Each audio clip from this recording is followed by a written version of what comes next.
Hello, dear YouTube viewers. I hope you're doing well. Okays, let's start our video. Emily clutched her backpack tightly as she walked through the crowded hallways of her new middle school. The chatter of other students echoed around her, but she didn't say a word. Her eyes stayed low, her shoulders hunched. She had only been at this school for 2 weeks, but already she felt like she didn't belong. No one talked to her. Some laughed behind her back. A few even whispered louder, so she'd hear. Weird girl. Mute freak. She wasn't mute, just quiet. Books were easier than people. Silence was safer than trying to fit in. She had moved here because of her dad's job. Logan, her father, had been promoted and transferred to a new city as head of a regional SWAT team. He was brave, respected, and strong, but very private about his work. Emily only knew he led dangerous missions and helped people. He never talked much about what he did, and she never asked. At home, he was gentle.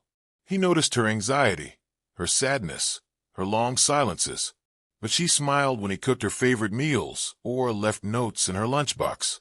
He tried to protect her from the world, but some battles he didn't know were happening. Because at school, Emily was becoming a target. The other kids didn't understand her quiet nature, and when they didn't understand, they mocked. What started with whispering turned into laughter, and laughter into bullying. Emily tried to stay invisible, but soon that wouldn't be possible. Something was building, something worse, and no one, not even the bullies, had any idea who her father really was. Emily's school days quickly became a routine of quiet survival. She moved through hallways like a shadow, keeping her eyes down, speaking only when absolutely necessary. But no matter how small she tried to make herself, she couldn't escape the attention of Tiffany, Zoe, and Maddie, the self-proclaimed queens of the 8th grade. Tiffany was the leader, loud and sharp-tongued, always surrounded by a crowd.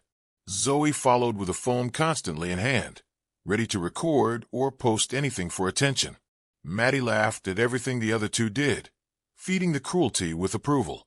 They saw Emily as an easy target, too quiet, too strange, and completely alone. It started small.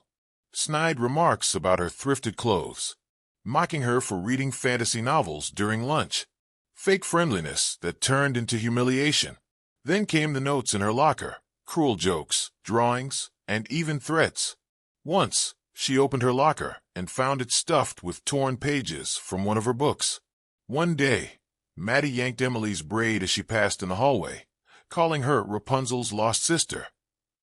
Another time, Zoe knocked Emily's books out of her hands and filmed her scrambling to pick them up.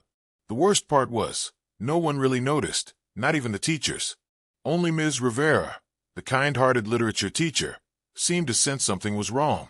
She occasionally asked Emily if she was okay, but Emily always nodded quickly and whispered a soft "I'm fine," afraid that telling the truth would only make things worse. At home, Emily said nothing to her dad. Logan already worried about her enough. She didn't want to be a burden, so she smiled during dinner, did her homework, and kept the bruises on her arms hidden under sleeves. The bullying grew bolder. Videos of Emily's humiliations started appearing on social media, shared secretly among students with laughing emojis and cruel captions. The school's library became her only refuge. She began skipping lunch, sitting among bookshelves where it was quiet and safe. But even safety and silence was beginning to fade. The girls weren't finished, and something far worse was coming. It started like any other school day, but something about Emily felt even quieter than usual. She hadn't slept well, and her stomach twisted with dread as she walked through the front doors. Her head stayed down, and her steps were quick. There was a heavy pressure in her chest, a sinking feeling she couldn't shake. Unbeknownst to her, just a block away, Logan and his SWAT team were in the middle of a high-stress training simulation inside an old, abandoned office building. They were practicing breaching and hostage rescues, timing every move, testing communication. Logan's attention was sharp, but even in uniform, he always kept his phone synced to Emily's emergency bracelet. It was a gift he gave her the day she started at the new school. Just in case, he had said gently. At school, lunchtime began. Emily started heading to the library as usual, but Tiffany and her friends were already waiting in the hall near the staircase. There was no teacher in sight. "Where do you think you're going, freak?" Tiffany hissed, grabbing Emily's arm. Zoe held up her phone, already recording. Maddie smirked. Before Emily could react, they pulled her down the hall and shoved her through the bathroom door, locking it behind them. The taunts came fast, insults about her clothes, her silence, her father no one had ever seen. They dumped out her backpack, scattering her books and crushing her lunch. Then Tiffany reached for Emily's hair, pulling out a pair of scissors. "Let's give you a new look," she laughed. Emily backed away, terrified, slipping and hitting her arm against the tiled wall as she tried to escape. The pain jolted through her wrist, and unknowingly, that impact activated the emergency signal on her bracelet. She screamed, but the bathroom's heavy door muffled the sound. The girls kept mocking her, laughing, recording every second. They had no idea what they just triggered, and they definitely didn't know who was already racing toward the building. Logan was mid-scenario, moving through the mock office building with precision when a sharp vibration buzzed on his wrist. His smartwatch lit up, emergency signal, Emily, flashing red with her GPS location. The exact coordinates pinpointed her at the middle school. His blood ran cold. "Stop the drill," he barked without hesitation. His team looked at him, surprised by the urgency in his voice. Logan didn't wait. "This isn't a drill. My daughter just sent a distress signal from inside the school. We move now." There was no confusion after that. The team snapped into action. Training mode was gone. This was real. In minutes, Logan and his team loaded into their armored vehicles and sped toward the school. On the way, Logan contacted local police dispatch, identifying himself and requesting immediate access.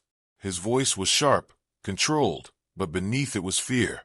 He'd trained for hostage rescues, active shooter events, high-stress standoffs, but nothing prepared him for seeing his daughter's name flashing on a distress alert. Meanwhile, inside the school bathroom, the bullies were still in full control. Tiffany had tossed Emily's books into a sink, while Maddie held the door. Zoe continued filming, giggling as she zoomed in on Emily's tear-streaked face. Emily sat on the floor now, curled in a tight ball against the cold tile wall. Her breathing was shallow, her eyes wide with panic. Every word the girls hurled at her blurred together, a storm of noise. But worse was the sound of the scissors snapping open and shut in Tiffany's hand. Tiffany grinned. "I said hold still." Emily whimpered, shaking. Her smart bracelet blinked once, quietly, unnoticed by anyone in the room. Then outside, the sound of heavy tires screeched across pavement. The school security officer received a direct call from law enforcement. A tactical response team was inbound, with a confirmed alert from inside. And the girls in the bathroom, they had no clue their game was almost over. Help was coming, faster than any of them could imagine. The black armored SWAT van screeched to a halt just outside the school's main entrance. Logan was out the door before the engine stopped, barking coordinated orders into his radio. His team followed without hesitation. This wasn't a training exercise anymore. It was personal, with school officials barely processing what was happening. The SWAT team moved with practiced precision. Within seconds, the school was placed under emergency lockdown. Students froze in the hallways. Some thought it was a drill. Others peeked nervously from classroom doors. But the sight of armored officers flooding the halls made it clear. This was real. Inside, Logan's eyes were locked on his tracker. Emily's signal was steady, stationary, second-floor bathroom. He didn't speak. He didn't blink. He ran. They reached the door in seconds. "Move," he commanded. With a loud crash, the door burst open, splintering off its hinges. Inside, chaos erupted. Tiffany screamed, dropping the scissors. Zoe scrambled to hide her phone. Maddie turned to flee, only to be grabbed by a teacher who had followed the team up the hall. One tried to hide in a stall, sobbing. The girls never expected this. Never imagined that their quiet victim's father would break down a door in full SWAT gear, weapon drawn, eyes blazing. Logan didn't look at them. His gaze went straight to the corner, where Emily sat, shaking, her knees pulled to her chest, eyes filled with tears. "Emily," he called, dropping to his knees and removing his helmet. She looked up, her breath catching in disbelief. "Dad." He pulled her into his arms, wrapping her gently in a hug despite the weight of his body armor. She clung to him, crying harder now, Not from fear, but from relief. "You're safe. I've got you. I'm here," he whispered, holding her tightly. In the hallway, staff and students stood frozen, stunned at the sight. The same quiet girl they ignored every day. Her dad was a SWAT team commander. News spread quickly. Phones recorded. Whispers turned into gasps. And the bullies, once laughing behind screens, now stood exposed, ashamed and terrified. Justice had arrived, and it came in the form of a father who would do anything to protect his daughter. In the days that followed, the school buzzed with shock and speculation. Investigators collected the bullies' phones, uncovering dozens of videos, cruel messages, and private group chats mocking Emily. The evidence was overwhelming. Parents of the girls were called in immediately, some angry, others ashamed. The school board considered serious disciplinary action, suspensions, expulsions, and even criminal charges. The principal issued a formal apology to Emily and her father. A new anti-bullying program was launched within the week, with staff training and anonymous reporting systems. Security was tightened, and posters were placed around the school, encouraging students to speak up. Emily returned to school quietly after a few days. Though nervous, she no longer walked with her head down. The fear hadn't disappeared, but something inside her had changed. 1 week later, she was invited to speak at a school assembly. She nearly said no, but then she thought of her father's arms around her that day, his strength, his bravery. With trembling hands, she took the microphone. Her voice was soft, but clear. "I used to think no one could hear me, but someone did, and I want to make sure others are heard too." The room fell silent, then erupted in applause. Meanwhile, Logan struggled with guilt. He replayed every conversation in his mind, wondering how he missed the signs. But instead of returning to duty right away, he asked for leave. He wanted to be home, to listen, to rebuild trust, and to simply be there. Because he now knew that while he could lead a team through any battlefield, the most important mission was right at home, with his daughter. A few weeks later, Emily walked through the same hallway that once felt like a prison. But this time, her steps were steady, her eyes forward. Her hair was tied neatly, her books held close, not as a shield, but with quiet pride. Students glanced her way, but not with mockery. Some nodded. A few offered small, uncertain smiles, respectful, even apologetic. The bullies were no longer in school. Their absence left behind an air of awareness, a silence that no longer hurt. Emily had joined the school's new support group for bullied students. She wasn't the loudest in the room, but she listened. She shared. She helped. And for the first time, she felt like she belonged somewhere. Outside, Logan waited by the school gate, not in his uniform, but in jeans and a hoodie. He leaned against the car, arms crossed, smiling as Emily approached. She reached him, looking up with eyes still soft, but stronger than before.